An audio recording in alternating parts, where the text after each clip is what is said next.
RB channel subscribers அனைவருக்கும் வணக்கம். நம்ம சேனலில் தெரிந்த ஊர்கள், தெரியாத பிற செய்திகள், தெரிந்த செய்திகள், தெரியாத ஊர்கள், உண்மை சம்பவங்கள், அனுபவங்கள் இதை வச்சு வீடியோக்கள் போட்டு வந்துட்டுருக்கோம். நண்பர்கள் புதுசாக இப்போ சேனலை பார்த்தீங்கன்னா தயவுசெய்து சப்ஸ்கிரைப் பண்ணிவிட்டு பக்கத்தில் கூடிய கிளிக் பண்ணி ஆல் நோட்டிஃபிகேஷன் வச்சுங்க. அப்போ நான் போடக்கூடிய புதிய வீடியோக்கள் நோட்டிஃபிகேஷன் ஆகும். இந்த வாரம் பேசக்கூட விஷயத்துக்கு போகிறேன். ஒரு நண்பர்களை பற்றி தான் வீடியோக்கள் போட போகிறேன்.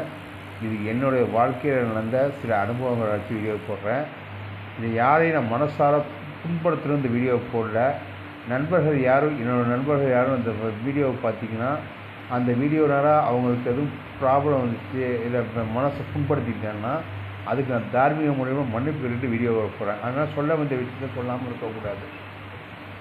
சரி, இந்த நண்பர்கள் வட்டம் எப்போ எனக்கு ஆரம்பிச்சிச்சுன்னா 1986ஆம் ஆண்டு எனக்கு ஒரு விஷயம் நடக்குது. எங்கன்னா 2வது படிக்கும்போது சென்ட் ஜோசப் பிரைமரி ஸ்கூல் நடக்குது. யார் என்னுடைய நண்பர்னு பார்த்தா 1வதுல எனக்கு நண்பர்கள் பெரிய அளவுக்கு நான் பழகிறேன். 2வது படிக்கும்போது செகண்ட் ஸ்டாண்டர்ட் படிக்கும்போது எனக்கு நண்பர்களாக அறிமுகம் போன ஆள் பார்த்திங்கன்னா தேவேந்திரன் ஒரு ஆள் அறிமுகம் போனார். அதற்கப்புறமா 3வது படிக்கும்போது செந்தில் இன்னொருத்தர் பண்ணார். இந்த 2 நபர்களும் 3வதாக ஒரு நபர் வழக்கம் போன வீரமணி. ஸோ இந்த 3 நபர்கள் தான் எனக்கு 2வதுலேருந்து 5வது வரை பாலிய ஸ்நேகிதரும்பாங்க இவங்க. அதற்கு முன்பு பிடிசி பிரைமரி டியூட்டோரியல் சென்டர் அப்படின்னு சொன்னது பிடிசி பிரைமரி டியூஷன் சென்டர் மாதிரி அதை ஸ்கூலாக மாற்றுறாங்க.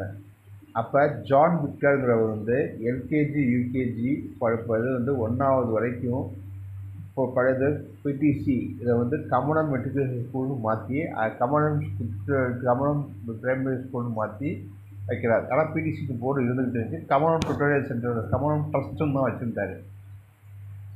இப்போ எனக்கு அந்த எல்கேஜி யூகேஜியில் வழக்கமான ஆள் பார்த்திங்கன்னா 2 நபர். ஒன்று எல்பர்ட்னு ஒரு ஆள் பழக்கமானார்.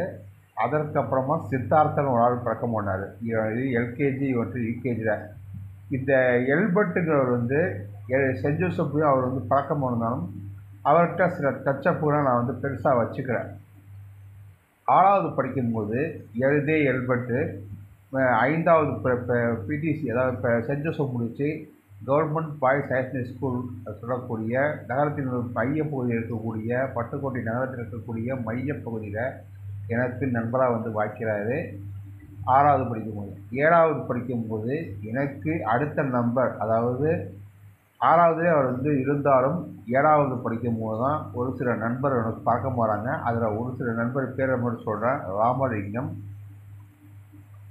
2வது நம்பர் பார்த்திங்கன்னா திலீப் கண்ணா, சுரேஷ் பாலாஜி, ஷேக் அப்துல்லா, அருண்குமார்.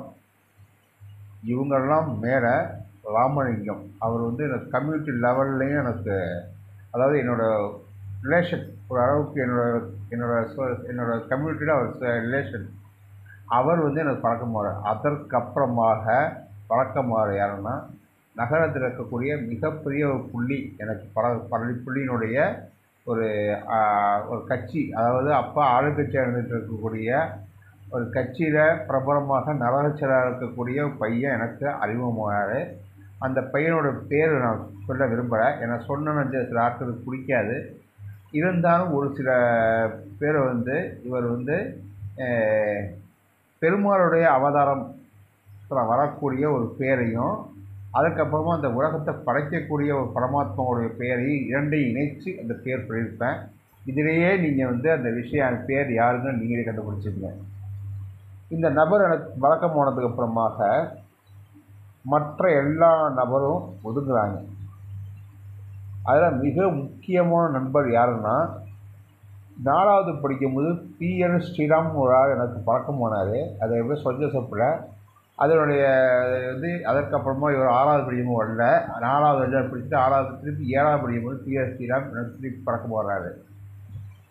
அவர் இந்த நபர்கிட்ட நான் பறக்க முடியலன்னா அவர் சில விஷயங்கள்லாம் இந்த நபரை பற்றி தவறான விஷயங்கள் சொன்னோன்னே இதை அப்படியே விலகிட்டேன். ஏன்னா அந்த ஸ்ரீராம் கூட பழக்க வழக்கம் அவர் செட்டியார் விட்டு பையன் அவருடைய பழக்க வழக்கம் நான் கற்பனை பண்ணிவிட்டு இந்த பையனோட பழக்க வழக்கங்களை 7வதுலேருந்து 1994 பழக்கத்தை வச்சு 94 2004 அதற்கப்புறமாக 6 வருடம் அவர்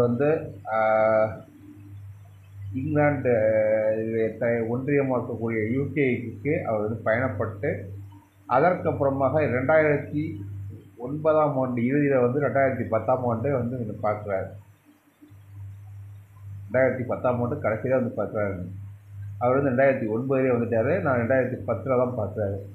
அதற்கப்புறமாக எனக்கு சில நோக்கியார உதிரிப்பாளர்கள் இருக்கக்கூடிய எக்ஸ்போர்ட் கம்பெனியில் சென்னையில் ஸ்ரீபெரும்புதூரில் எனக்கு வேலை கிடைச்சி போனேன். அதுலேருந்து அதற்கப்புறமாக மணப்புறம் ஃபைனான்ஸ் போனேன். அதற்கப்புறமாக ஹெச்டிஎஃப்சி பேங்க் போனேன். ஹெச்டிஎஃப்சி பேங்க் கான்டாக்ட் பேங்கில் வந்தேன்.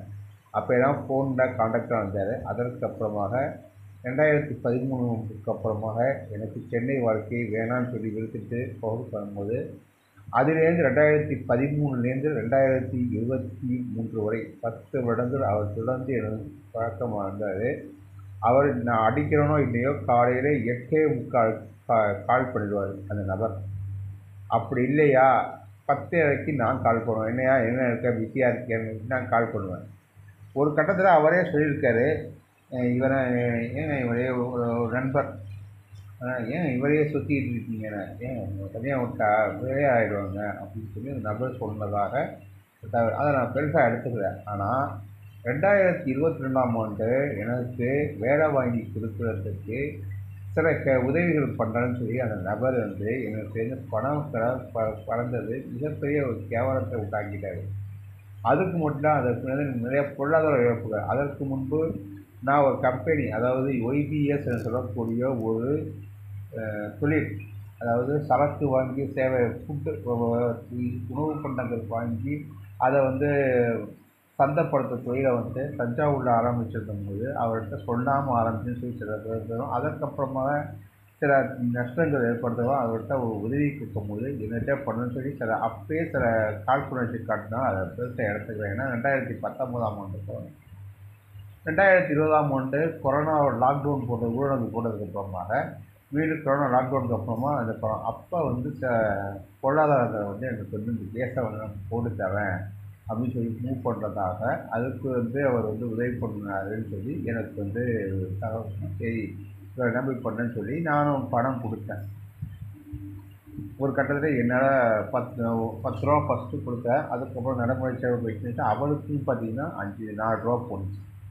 அதற்கப்புறமா என்னுடைய தாயார்கிட்ட 10 ரூபா வாங்கி கொடுத்தேன்.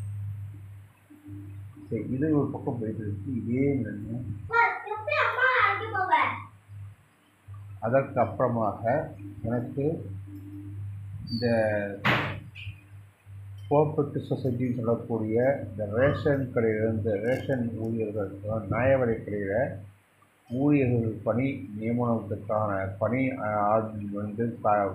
ஒரு அறிவிப்பு அந்த அறிவிப்பை போட்டதுக்கு அப்புறமாக இதை பேசுகிறேன். எனக்கு இதுமாரி பண்ணி கொடுக்கலாமா? ஏன்னா ஏற்கனவே நான் போக்குவரத்து துறையில் என்னோடய தந்தையார் மூலமாக 2014ஆம் ஆண்டு கொடுத்து ஒரு பணம் கொடுத்து அது பிழை நடக்கிறேன். அதை அடுத்த பிரச்சனை வச்சுருந்தேன். ஆனால் பணம் கொடுத்து விற்கிற வரைக்கும் இந்த சம்மந்தப்பட்ட நபர் ஓகே பண்ணலான்னு சொல்லிட்டு பணம் கொடுத்த 2ஆம் நாட்கள் உங்களுக்கு கோயம்புத்தூரில் நான் வேலை வாங்கி தரேன், திருப்பூர் போன்னு சொல்லி திருப்பூரில் பொள்ளாச்சி போன்னு சொல்லி பிரச்சனை பண்ண ஆள் தான் இந்த ஆள். ஏன்னா இவரை நம்பி நான் சில விஷயங்கள் பண்ண முடியல. ஏன்னா ஏற்கனவே ஒரு சில நண்பர்கள் அதற்கு அப்புறமாக நான் அதுக்கப்புறம் வோடஃபோனில் ஜாயின் பண்ணேன். அதுக்கு ரீசார்ஜ் பண்ணேன். என்னை கிராஸ் செக்லாம் பண்ணார். அதற்கப்புறமா ஐடிஎஃப்சியில் கலெக்ஷனில் போயிட்டு இருந்தேன். அதில் தந்தையார் நம்மளுக்கு அந்த நேரம் தந்தையார் ஒரு இறப்பு நடக்கும்போது ஒரு கூட பிறந்த அதாவது கூட பிறந்த தம்பி மாரி அண்ணன் மாரி பழகிட்டு இருக்கக்கூடிய ஒரு நண்பர். என் நண்பர் தோளோடு தோள் கொடுத்து உதவான் அப்படின்னு சொல்லக்கூடிய நண்பர் இந்த என்னோடய தந்தை இறப்புக்கு 3வது முறையாக வந்துட்டு போனது எனக்கு பெரிய மன வருத்தத்தை உண்டாக்கியிருக்கு. அதை நான் பெருசாக காட்டுகிறேன்னு வச்சுக்கோங்க. அதற்கு முன்பு என் கல்யாணத்துலேயும் வந்து பார்த்திங்கன்னா அவர் ஏன்னா நான் அந்த நேரத்தில் நான் சென்னையில் வேலை பார்த்துருந்தேன்னா திருப்பி நான் ரிசப்ஷனுக்கு வந்துட்டு போனேன். சென்னைக்கு இவரோட ரிசப்ஷனுக்கு லீவ் போட்டு வந்துட்டு போனார்.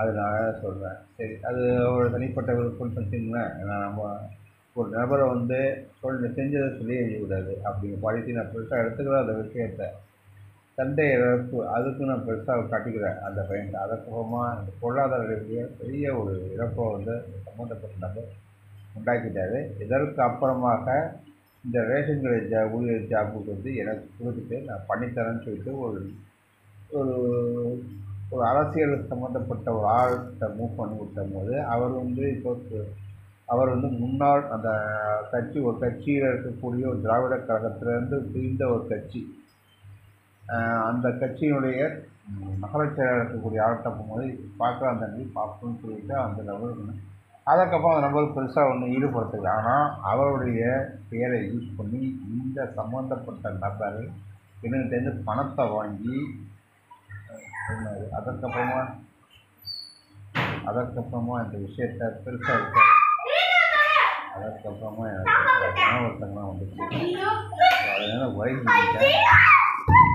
வந்து சம்மந்தப்பட்ட நபரே ஒதுங்கி வந்திருக்கேன். ஆனால் நபர் மீறி நான் வந்து பணம் கொடுத்து உதவப்படணும்னு சொல்லிட்டு அவரோட கால்குலேஷன் திருப்பி காமிச்சிட்டு இருக்காரு. இது எந்த அளவுக்கு போகணுன்னு தெரியல. ஒரு கட்டத்தில் என்னாலே கொடுக்க முடியாத அளவுக்கு ஒதுக்கிட்டேன். இதுதான் என்னோடய வாழ்க்கையில் மிகப்பெரிய ஒரு அவமானம். அதாவது நண்பர்கிட்ட எல்லா விஷயங்களும் பண்ணால் நண்பர் வந்து எப்படி துரோகியாக மாறணும் அப்படிங்கிற ஒரு கதையை தான் சொல்லியிருக்கேன். இந்த கதையை வந்து நான் சொல்லியிருக்கேன். இது யாருக்கு சம்மந்தப்பட்ட ஆட்கள் வேறு யாரும் பார்த்தாங்கன்னா சரி, அந்த நபருடைய சர்க்கிளில் இருக்கக்கூடிய ஆட்கள் பார்த்தாலும் சரி, அவங்கள்ட்ட சொல்லும் போது சில மனசை புண்படுத்தினா நான் அந்த விஷயத்துக்கு போனேன். அதனால் இந்த விஷயத்தை சொல்லாமல் இருக்கக்கூடாது. அந்த நபரை பற்றி தப்பாக பேசலை. என்னோடய மனசில் பட்ட நடந்த சம்பவத்தை சொல்லியிருக்கேன். இதை வந்து வேறு மாரி கொண்டு போன சம்மந்தப்பட்ட நபர்கிட்ட, அதனால் தார்மீக முறையாக பார்க்கக்கூடிய ஆட்கள்கிட்ட மன்னிப்பு கேட்டுக்கிறேன். நான் நண்பரை பற்றி எந்த இடத்தையும் தகவல் சொல்லலை. ஆனால் இந்தமாரி நகர்வு நடந்துச்சு. இது எனக்கு மாறாத ஒரு இது. கடைசி வரை நம்பிக்கைத்தோட முன்ன மாரி கடைசியில் ஆசையை காட்டி விட்டு அந்த படம் போட்டாச்சு, ஆள் போட்டாச்சுன்னு சொல்லி நான் சொல்கிறேன் சம்மந்தப்பட்ட நபர்கிட்ட.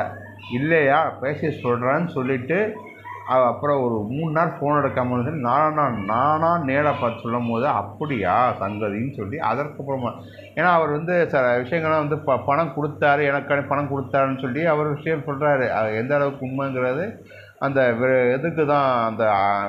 எதுக்கு தான் மேலே இருக்கக்கூடிய மேலே ஒரு அப்பாற்பட்ட சக்தி, அந்த சக்திக்கு தான் அது வெறிச்சோம் அப்படின்னு சொல்லி இந்த வீடியோவை முடிக்கிறேன். இதுக்கு மேலே என்னால் பேச முடியலை. பேசணும்னு வச்சுக்கோங்களேன், அந்த நபருடைய பேரையே நான் உச்சரிக்கிற நிலைமைக்கு வந்துடுறேன். இதுதான் நிலைமை. அதாவது ஒரு நண்பரால் எப்படி இவன் சீரடையலாம். நண்பர்கள் நிறையா பேர்கள் உதவி பண்ணி தூக்கி விட்டுருக்காங்க.